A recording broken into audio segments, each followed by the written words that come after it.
श्रीलक्ष्मी श्रीमहालक्ष्मी क्षीरसागर कन्यका उत्तिष्ठ हरिसम्प्रीते भक्तानां भाग्यदायिनी।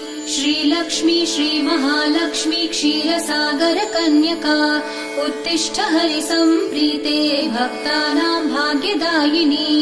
उत्तिष्ठोत्तिष्ठ श्रीलक्ष्मी विष्णुवक्षस्थलालये उत्तिष्ठ करुणापूर्णे लोकानां शुभदायिनी। उत्तिष्ठोत्तिष्ठ श्रीलक्ष्मी विष्णुवक्षस्थलालये उत्तिष्ठ करुणापूर्णे लोकानां शुभदायिनी।